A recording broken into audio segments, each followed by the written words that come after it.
Hi, my name is Rayvon Johnson, and this is my head, ears, eyes, nose, throat video. I'm going to scan the room.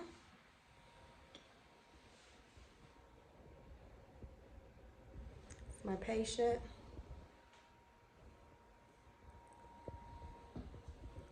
Okay.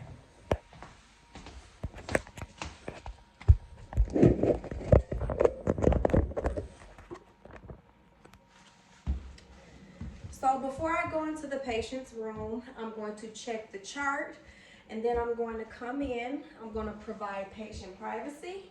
I'm going to perform hand hygiene. I'm going to introduce myself and identify the patient by two identifiers. Hi, my name is Rayvon. I'll be your nurse today. Can you please let me know your name and date of birth? Jackie, 11/14/94. Okay, and what brings you in today? Just an annual checkup. Okay, so can you let me know where you're at? I am at my home. Okay, and then what's the year? 2020. And who's the president? Donald Trump. Okay, so the patient is alert and oriented by person, place, and time. Just scanning the patient when I walk into the room. The patient noticed I walked in the room. That's being alert and oriented. By appearance, the patient is wearing the right attire for the weather. The posture looks good. There's no slouching, no leaning to one side. I didn't notice any hygiene odor, which is good. So a patient is alert and oriented ×3. Okay, so are you experiencing any pain today? No. Okay. And what are you here for? Just a checkup. Just a checkup? Okay. So I'm going to perform a head assessment on you. Is that okay? Yes. Okay. So the first thing I'm going to do is palpate the patient's head. I'm looking for any lumps, bumps, lesions, any infestations.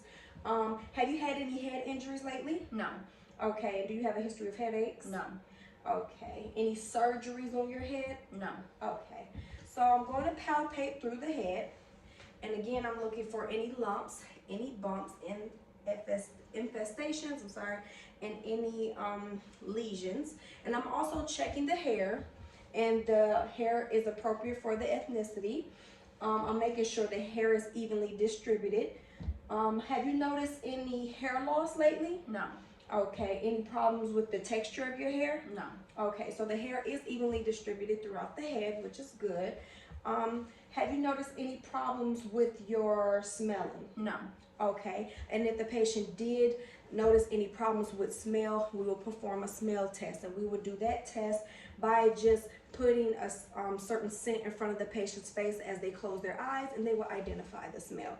Cranial nerve 1 is intact. So what I'm going to do is I'm going to look in the patient's nose. I'm going to be looking at the size of the nasal cavity. I'm going to be looking at the turbinates, and I'm going to be checking for patency, and I'm kind of going to see if I'm looking at any drainage, any leakages, any redness, swelling of that sort. Have you noticed any nasal discharge lately? No. And have you had any trauma to your nose? No. Okay. Any piercings? No. Okay. So I'm going to have you lift your head back a little bit. I'm going to take my pen light and I'm going to look inside. Okay. Okay, so the patient has hair, which is a form of to stop foreign objects going in there, which is good. I didn't see any swelling. I didn't see any deviations with the septum. And I'm going to also shine the light in one side of the nose to see if I get any light beaming over into the other nostril.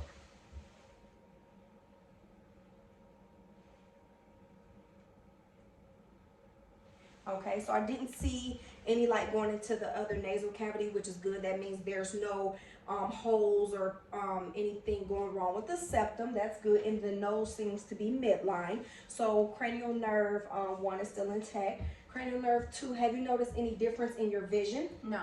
Okay. And when was the last time you visited the doctor for your vision? Last year.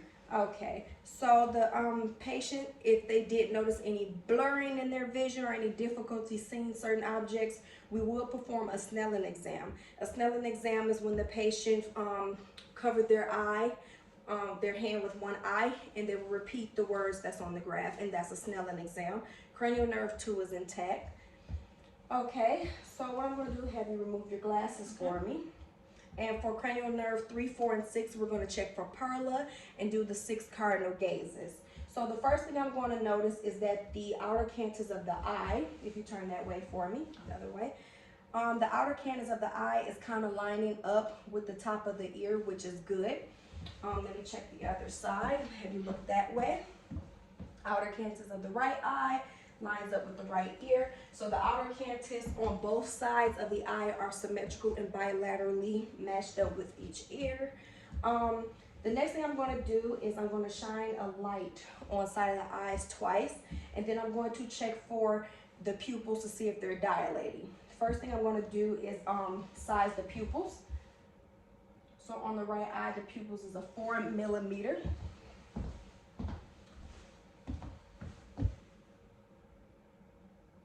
And the right side is 4 millimeters, so they're both bilaterally the same size.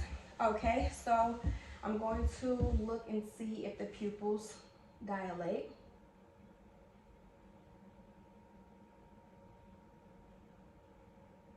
Okay, so the pupils did dilate on both sides as I reflect the light back and forth on the left eye. So I'm going to check the other side.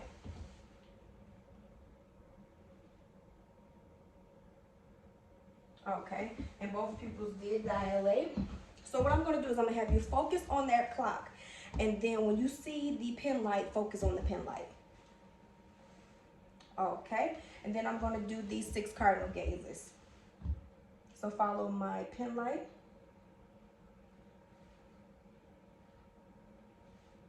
Okay, so the patient pupils are equal, round, reactive to light accommodation. The patient did well with the 6 cardinal gazes.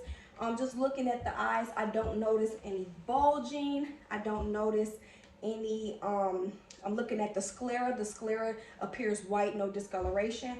So what I'm going to do is I'm going to pull your eyelids down. And right here, I'm looking for the conjunctiva. The conjunctiva appears to be a light pink color, moist, which is good, no discoloration. Have you noticed any discharge from the eyes or any crusting? No. Okay. And like I said, the sclera appear white. There's no yellow color that would kind of show for jaundice. The sclera is white. Just looking around, there's no bulging, so that's good. So 3, 4, and 6 cranial nerves are intact. The next thing I'm going to check for is cranial nerve 5, which is the TMJ joint.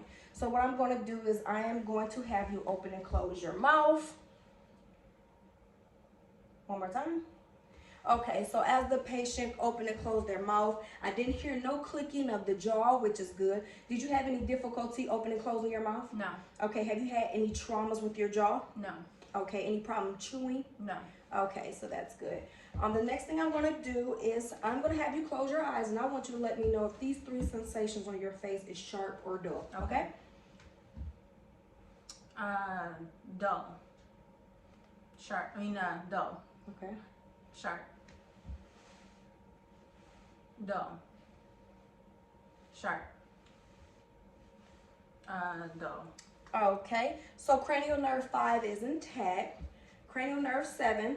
So when I'm looking at cranial nerve 7, I'm making sure that the eyebrows are symmetrical bilaterally.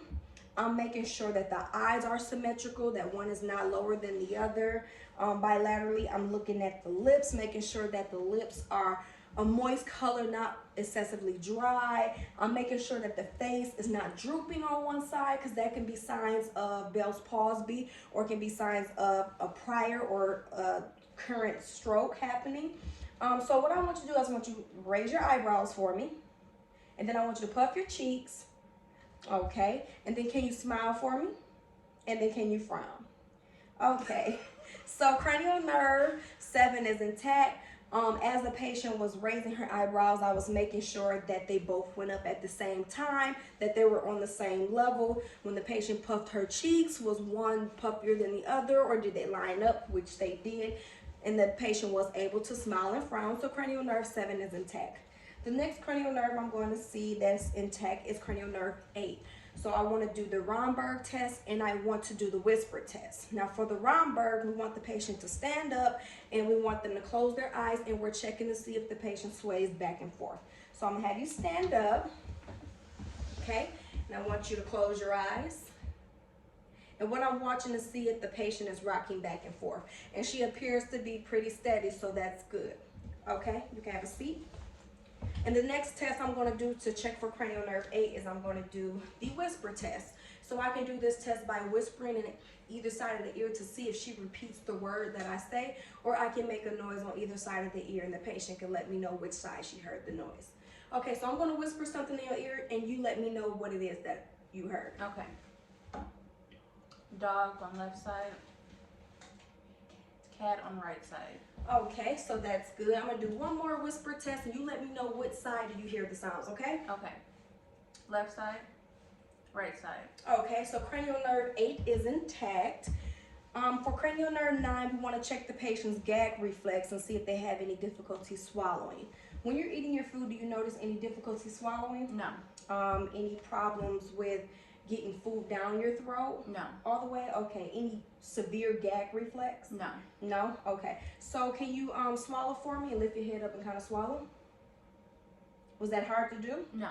Okay, so the patient's cranial nerve 9 is intact. She claimed that she had no difficulty swallowing, which is good. As she performed swallowing, I did notice that the neck did what it was supposed to do.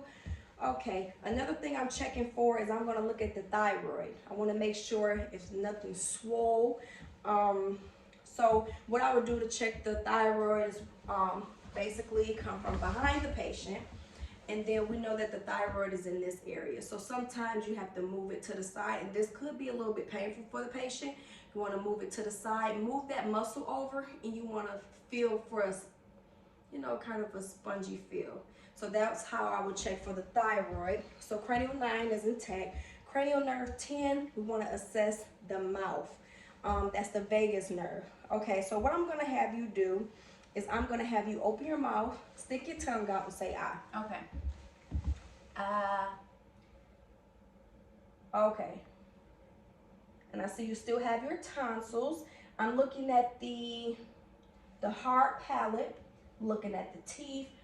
Don't notice any discoloration. I don't notice any loose teeth of any sort. I'm looking at the pharyngeal wall. Everything seems to be pink and moist. I'm looking at the tongue, regular color. Stick your tongue out again for me. Okay. The tongue is a normal color. I'm looking around for the buccal mucosa. Looks as the color as it should be. Pink, moist. Do you ever feel like you have dryness of the mouth? No. Okay. Any trauma to your mouth lately? No. Okay. And when was the last time you seen your dentist? About 6 months ago. Okay. So the patient teeth look like they were all intact. The gums. Can you smile for me? I'll see your gums. Okay, the tongue seems in regular color. There's no discoloration or any blisters on the gums. The soft palate and hard palate seem intact. The soft palate and the uvula went to midline. The tongue sticks out midline. Pharyngeal wall was good. Okay, so cranial nerve 10 is intact. And have you ever had like any histories of sore throat, any draining behind your throat, like as far as sinuses? No. Okay, so cranial nerve 10 is intact. So cranial nerve 11, I am going to check for the shoulder shrug. So I'm going to put resistance on her shoulders, and I want to see if she can get my hands up. Okay, so push against my shoulders. Okay, so the patient was able to put resistance and move my hand up, which is good, and that shows no signs of weaknesses. And then I'm going to put my hand against your face, and I want you to push against it. Okay. Okay.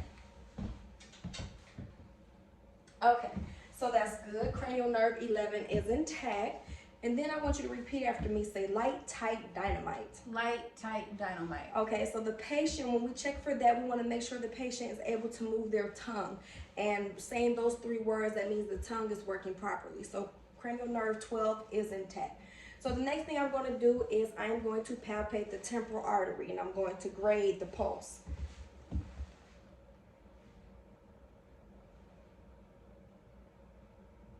Okay, the temporal artery, I can feel the pulse. It's normal, it's regular, and I will grade it at a 2.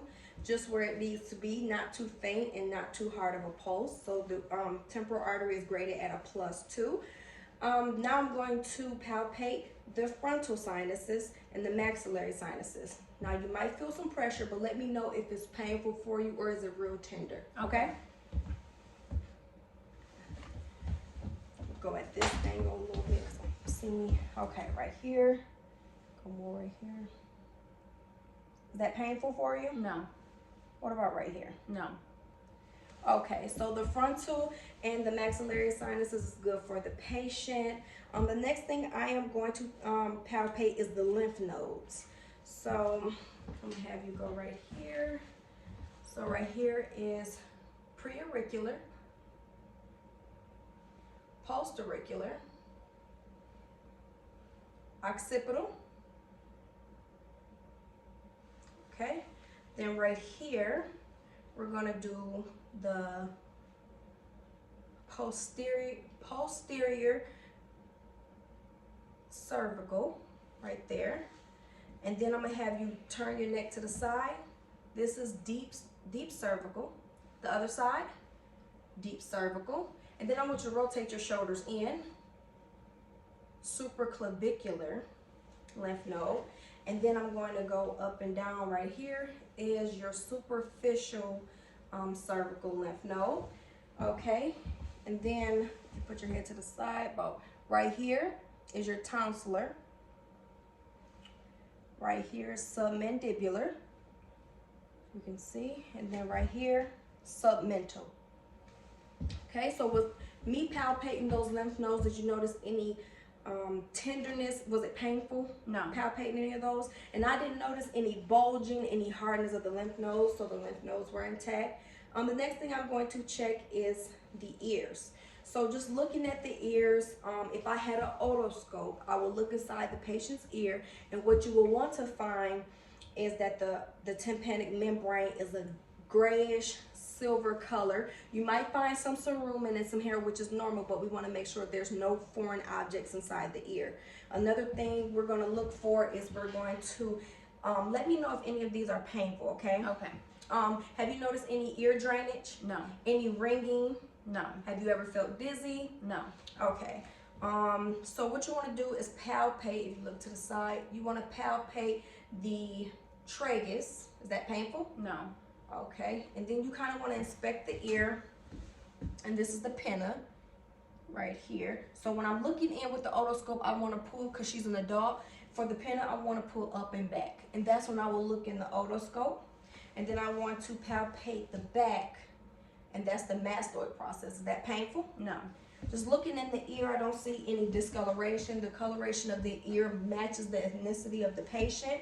So I'm going to look in, just look around. The ear is a regular skin tone. Okay, if you go the other way, look the other way for me. Pull up and back, and if it was a child, you'll pull it down and back.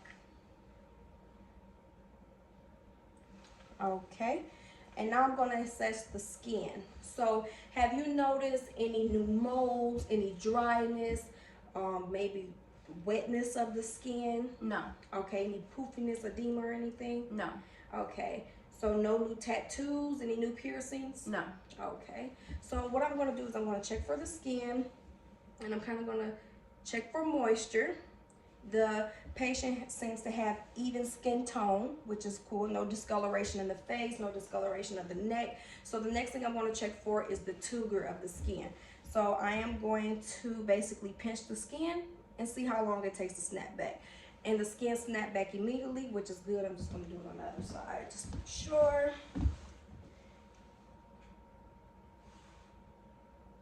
Okay. Is there anything else that you would like me to know? No, I think that's it. That's it. Okay, so just making sure I ran through everything. We did palpated the head.